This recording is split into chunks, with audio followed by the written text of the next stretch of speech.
주님의 은혜 가운데 한 주를 열심히 달려오신 우리 성도님들 진심으로 축복합니다. 이 시간 이사야 43장 1절에서 13절 말씀 함께 보도록 하겠습니다. 야곱아, 너를 창조하신 여호와께서 지금 말씀하시느니라. 이스라엘아, 너를 지으신 이가 말씀하시느니라. 너는 두려워하지 말라. 내가 너를 구속하였고 내가 너를 지명하여 불렀나니 너는 내 것이라. 내가 물 가운데로 지날 때에 내가 너와 함께 할 것이라. 강을 건널 때에 물이 너를 침몰하지 못할 것이며 내가 불 가운데로 지날 때에 타지도 아니할 것이요 불꽃이 너를 사르지도 못하리니 대저 나는 여호와 내 하나님이요 이스라엘의 거룩한 이요 내 구원자임이라. 내가 애굽을 너의 속량물로 구스와 스바를 너를 대신하여 주었노라. 내가 내 눈에 보배롭고 존귀하며 내가 너를 사랑하였은즉 내가 내 대신 사람들을 내어주며 백성들이 내 생명을 대신하리니 두려워하지 말라. 내가 너와 함께하여 내 자손을 동쪽에서부터 오게 하며 서쪽에서부터 너를 모을 것이며 내가 북쪽에게 이르기를 내놓으라. 남쪽에게 이르기를 가두어 두지 말라. 내 아들들을 먼 곳에서 이끌며 내 딸들을 땅끝에서 오게 하며 내 이름으로 불려지는 모든 자 곧 내가 내 영광을 위하여 창조한 자를 오게 하라. 그를 내가 지었고 그를 내가 만들었느니라. 눈이 있어도 보지 못하고 귀가 있어도 듣지 못하는 백성을 이끌어내라. 열방은 모였으며 민족들이 회집하였는데 그들 중에 누가 이 일을 알려주며 이전 일들을 우리에게 들려주겠느냐. 그들이 그들의 증인을 세워서 자기들의 옳음을 나타내고 듣는 자들이 옳다고 말하게 하여 보라. 나 여호와가 말하노라. 너희는 나의 증인 나의 종으로 택함을 입었나니 이는 너희가 나를 알고 믿으며 내가 그인 줄 깨닫게 하려 함이라. 나의 전에 지음을 받은 신이 없었느니라. 나의 후에도 없으리라. 나 곧 나는 여호와라. 나 외에 구원자가 없느니라. 내가 알려주었으며 구원하였으며 보였고 너희 중에 다른 신이 없었나니 그러므로 너희는 나의 증인이요 나는 하나님이니라. 여호와의 말씀이니라. 과연 태초로부터 나는 그이니 내 손에서 건질 자가 없도다. 내가 행하리니 누가 막으리요. 오늘 허락하신 말씀은 읽는 것만으로도 참 힘이 되고 위로가 되는 말씀입니다. 벌써 1년이 넘는 오랜 시간을 평상시와는 완전히 다른 모습으로 살면서 우리의 마음도 많이 지치고 많은 사람들과 정상적인 관계를 형성하기도 힘들고 그리고 무엇보다도 온전히 신앙생활하기도 참 어려운 상황에서 접하게 되는 오늘 말씀은 우리가 어려울수록 지칠수록 힘들수록 바라보고 의지해야 할 대상은 오직 하나님 한 분뿐이라는 사실을 더욱 분명히 깨닫게 해주는 말씀입니다. 우리에게 허락된 이사야 43장은 한글 성경에는 잘 표현되어 있지 않지만 원어 성경에는 그러나라는 접속사로 시작을 하고 있습니다. 그래서 앞장인 42장 끝부분과 이제 43장의 내용이 완전히 반대가 됨을 우리는 알 수가 있습니다. 42장 끝부분에서 아무리 타이르고 잘 권면해도 말을 들으려고 하지 않는 이 이스라엘 백성들 때문에 진노하시던 하나님께서 이제 43장에 들어와서는 다시 분위기를 바꾸어서 그 백성을 포기하지 않으시고 위로하시고 격려하시면서 약속을 꼭 지키시는 신실하신 하나님이심을 나타내 보이고 계십니다. 1절에서 이스라엘 백성을 향해서 너를 창조한 여호와 너를 지으신 이라고 하나님께서 당신을 나타내십니다. 지금 이스라엘 백성들을 향해서 말씀하시는 분은 평범하거나 아니면 알 수 없는 어떤 막연한 대상이 아닌 세상을 창조하신 분이시면서 동시에 이스라엘 백성을 택하시고 그들을 세우신 전능하신 분이라고 증거하고 있습니다. 하나님은 우선 당신이 어떤 분이신지를 그들에게 명확히 알리신 이후에 이제 본격적으로 백성을 향해서 이야기를 시작하십니다. 첫 번째로 하신 말씀은 두려워하지 말라. 내가 너를 구속하였고 내가 너를 지명하여 불렀나니 너는 내 것이라 라는 말씀이었습니다. 이사야 40장부터 48장의 말씀은 이스라엘 백성이 이제 바벨론의 포로로 끌려가서 고난을 당하게 되지만 결국은 다시 회복하게 될 것이다. 그들 그 어려운 상황을 극복하게 될 것이다 라는 예언의 말씀입니다. 그렇다 보니 선지자를 통해서 이 이야기를 직접 듣는 사람들에게는 그 의미가 분명하게 다가오지는 않았을 것입니다. 그러나 이후 실제로 바벨론에 끌려가서 두려움 가운데 포로 생활을 하게 된 이스라엘 후손들에게 이 말씀은 너무나 커다란 위로와 희망이 되는 메시지였습니다. 따라서 우리도 이 시간 이 말씀을 접할 때에 바벨론의 포로로 끌려가 생활하던 그 이스라엘 백성들이 이 말씀을 접했을 때 가지게 되었을 그 마음을 생각하면서 오늘 본문을 살펴보게 된다면 그 의미가 더욱 더 생생하게 우리의 가슴에 다가오게 될 것입니다. 이스라엘 백성들이 바벨론에 끌려가서 포로 생활을 하고 있었지만 그들은 하나님의 창조물이었기 때문에 모든 행동과 모습은 곧 하나님의 명예와 직접적으로 연관되어 있었습니다. 그래서 그들의 이름을 부르시며 너는 내 것이라 라고 말씀하시는 이 장면은 마치 아이가 이 땅에 태어난 이후에 부모가 너무나 기쁘게 그 아기를 바라보면서 내가 너를 낳았으니 이제 나는 너의 엄마고 너의 아빠야. 그리고 너는 나의 아들이고 나의 딸이야 라고 말하는 장면과 같습니다. 이 말씀을 통해서 아주 특별하게 당신의 백성을 여기고 계시는 하나님의 마음을 우리는 살펴볼 수가 있습니다. 이제 이어지는 2절 말씀에서도 그 자녀를 얼마나 특별하게 여기고 계신지를 계속해서 보여주십니다. 내용 중에 물 가운데로 지날 때, 강을 건널 때, 불 가운데 지날 때라는 이러한 표현이 나옵니다. 이 표현은 하나님의 백성이 겪는 혹독한 고난을 상징하는 표현입니다. 여기서 사용되어진 물과 강은 이스라엘 백성들이 이집트에서 나와서 건넜던 홍해나 요단강을 생각나게 해주고 불은 광야를 지날 때에 그들 머리 위로 내리쬐던 태양을 생각나게 해줍니다.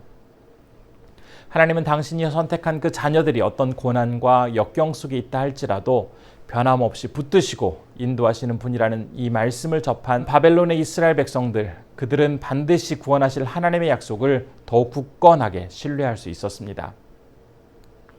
우리 역시 비록 지금 어렵고 힘든 고난의 시간을 겪고 있지만 어떤 상황이라 할지라도 반드시 그 자녀를 구해내시고 인도하시는 이 하나님의 약속을 동일하게 믿으면서 이 위기를 힘차게 극복해야 하겠습니다. 당신의 백성에 대한 하나님의 그 뜨거운 사랑과 관심은 4절에서 분명하게 이제 직접적으로 사랑이라는 표현으로 나타난 이후에 6절의 말씀으로 이어집니다. 6절에서 이스라엘을 내 아들과 내 딸이라고 부르심으로써 그들과 하나님은 한 가족 공동체를 이루고 계시다고 분명히 전하고 있습니다. 가족이 되었다는 의미는 하나님의 사랑은 부모가 자녀에게 베풀어주는 그러한 무조건적인 사랑, 끝까지 베풀어주는 무한한 사랑을 그 자녀에게 베풀어 주시겠다라는 의미입니다. 고통 속에서 신음하면서 낙심하고 있는 백성들을 향해서 많이 힘들지? 조금만 참아. 반드시 너를 그 고통에서 건져줄게. 너희는 나로부터 무조건적인 사랑, 무한한 사랑을 받으면서 살아가고 있는 나의 소중한 자녀, 나의 귀한 백성이잖아 라고 말씀하시는 그러한 이 위로의 메시지를 그들이 듣게 되었을 때 얼마나 그들의 마음속에는 놀라운 위로와 기쁨이 생겼을지 우리는 충분히 짐작해 볼 수가 있습니다. 바라기는 이스라엘 백성에게 다가가서 그들을 위로해 주셨던 이 하나님의 은혜와 평강이 오늘을 살아가고 있는 우리 성도님들께도 동일하게 임하기를 기대해 봅니다. 그런데 오늘 말씀은 그 백성이 단지 하나님으로부터 사랑과 위로를 받기만 하는 그러한 존재다라는 사실을 이야기하는 것에 그치지 않습니다. 이 말씀을 읽다 보면 주님의 자녀로서 그분의 사랑을 받으며 살아가고 있는 그러한 자녀라면 그에 합당한 삶을 살아야 한다라고 촉구하고 있습니다. 자녀에 합당한 삶, 그 삶은 바로 오늘 본문 9절과 10절과 12절에 등장하고 있는 증인이라는 단어를 통해서 우리가 확인을 할 수가 있습니다. 법정에서 증인은 진술하기 전에 먼저 자신이 정직하게 사실만을 이야기하겠다고 선서를 합니다. 만일 없는 이야기를 만들어내거나 사실과 다른 거짓을 말하게 되면 결국 위증죄로 처벌을 받습니다. 충성된 증인, 믿을 만한 증인은 바로 있는 사실, 자기가 보고 경험한 내용을 분명히 증거하는 사람입니다. 이처럼 하나님의 증인이라 함은 무한한 사랑, 무조건적인 사랑을 베풀어 주셨던 그 하나님에 대한 경험과 하나님의 역사를 진실되게 나타내며 살아가는 사람입니다. 전능하신 하나님께서 사람을 들어서 당신의 증인이 되도록 요청하시는 말씀은 참으로 놀라운 사건입니다. 왜냐하면 사람은 너무나 부족하고 연약한 존재이기 때문에 감히 거룩하신 하나님의 증인이 될 만한 자격을 갖추고 있지 못합니다. 그런데도 불구하고 이 부족한 사람을 당신의 증인으로 세우시겠다라고 말씀하시는 이 하나님의 말씀이 얼마나 귀한 말씀인지 우리는 다시 한번 생각해 볼 수가 있습니다. 연약한 인간이지만 그 입을 통해 당신의 역사와 당신의 사랑을 경험한 그대로 증거하는 그 모습을 하나님은 너무나 기뻐하신다라고 오늘 말씀을 통해서 우리에게 가르쳐주고 있습니다. 우리가 하나님의 증인으로 산다는 것은 없는 가상의 이야기를 꾸며내거나 과장된 이야기를 하는 것이 아니라 지금까지 경험한 나의 하나님, 지금까지 나를 인도해 주신 신실하신 하나님, 당신의 아들을 이 땅에 보내시어 그 핏값으로 나를 구원해 주시고 인도해 주신 능력의 하나님을 온전히 경험한 대로 솔직하게 드러내며 이야기하며 살아간다는 의미입니다. 이제 한 주를 마무리하는 오늘을 우리가 살아가게 될 텐데요. 많이 부족하고 연약하지만 우리를 증인 삼아 주셔서 우리의 입과 행동을 통해 하나님을 선포하게 하시고 그분의 사역에 동참하도록 해주시는 놀라운 은혜를 기억하면서 이 하루 하나님의 증인으로 귀하게 살아가시는 우리 성도님들 되시기를 진심으로 소원합니다. 이 시간 기도할 때 첫 번째로 그 자녀에게 무한한 사랑과 무조건적인 사랑을 베풀어 주시는 아버지 하나님을 기억하며 어떤 어려움에도 용기 잃지 않게 하옵소서라고 기도했으면 좋겠습니다. 두 번째로는 하나님의 증인으로서 이 세상에서 다른 사람에게 주님에 대한 생생한 경험을 분명히 말하며 살아가는 자 되게 하옵소서라고 기도했으면 좋겠습니다. 세 번째로는 안식년 중이신 우리 손영희 선교사님 육체와 영혼이 잘 회복되게 하시고 치료 과정이 잘 진행될 수 있도록 함께 기도해 주시기 바랍니다. 기도하겠습니다. 은혜가 충만하신 아버지 하나님, 오늘도 우리를 살려주시고 우리에게 귀한 생명을 허락해 주시며 감사드립니다. 이 시간 매 순간마다 다시 한번 기대해 봅니다. 말씀을 통해서 우리를 붙잡아 주시고 어려운 상황 속에서도 우리를 놓지 않으시고 끝까지 회복시키시며 무한한 사랑과 또한 무조건적인 사랑을 베풀어 주시는 하나님의 은혜를 다시 한번 생각해 보게 해주시니 감사드립니다. 하나님의 놀랍고 크신 사랑을 기억하면서 어떤 역경과 고난 속에서도 낙심하지 말게 하시고 다시 한번 하나님 바라보면서 우리가 굳세게 성장할 수 있는, 굳세게 일어날 수 있는 주님의 사람 되게 해주옵소서. 아버지 하나님, 특별히 기도하기를 원하옵는 것은 주님께서 우리를 증인 삼아서 하나님의 그 능력을 전하게 하시고 하나님의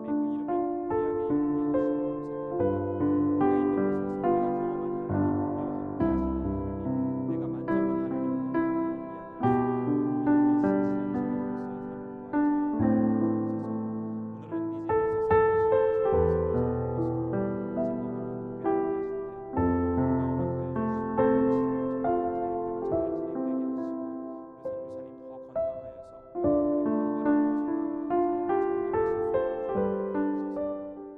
참으로 좋으신 아버지 하나님, 주님의 은총 속에서 한 주도 지내고 이 시간 주님의 말씀을 통하여 다시 한번 위로와 힘을 얻게 해주시니 감사드립니다. 우리가 살아가는 매 순간마다 우리에게 무한한 사랑과 무조건적인 사랑을 베풀어 주시며 당신의 자원을 삼아 주신 우리를 다시 한번 귀하게 사용해 주시는 하나님을 기억해 봅니다. 어느 곳에 있든지 우리가 낙심하지 말게 하시고 끝까지 우리를 세워주시고 인도해 주시는 하나님을 기억하며 다시 한번 우리가 굳세게 주님 앞에 우리의 모든 것들을 내어드릴 수 있도록 인도해 주옵소서. 특별히 주님 앞에 기도하기를 원하옵는 것은 우리를 당신의 증인 삼아주심에 감사드립니다. 보잘것없고 연약하지만 우리가 경험한 하나님, 우리가 만진 하나님을 세상에 온전히 전파하기에 부족함이 없게 하시고 늘 하나님과 친밀함 가운데 주님의 증인으로서의 사명 잘 감당케 하여 주옵소서. 오늘 이 시간에는 니제리아에서 사역하시는 우리 손영희 선교사님을 위해서 기도합니다. 안식년으로 한국에 나와 계십니다. 모든 치료 일정이 주님의 인도 속에 순탄하게 진행되게 하시고 우리 선교사님 영역 간의 강건함을 가지고 이후 사역 또한 잘 감당하실 수 있도록 인도해 주옵소서. 니제리아에 있는 영혼들 또한 주님께서 잘 붙잡아 주셔서 선교사님이 한국에 와 계시지만 그곳에 더욱더 놀라운 부흥의 역사가 일어나게 하여 주시기를 소원합니다. 우리 성도님들 주님의 은총 속에 한 주를 지내왔습니다. 오늘 하루를 지내는 동안에 하나님께서 건강으로 지켜주시고 안전하게 보호하여 주시고 그 가정과 하는 모든 일 속에서 하나님의 영광이 풍성히 드러날 수 있도록 인도해 주시기를 소원하오며 이 모든 말씀 우리 주 예수님의 이름으로 기도드리옵나이다. 아멘.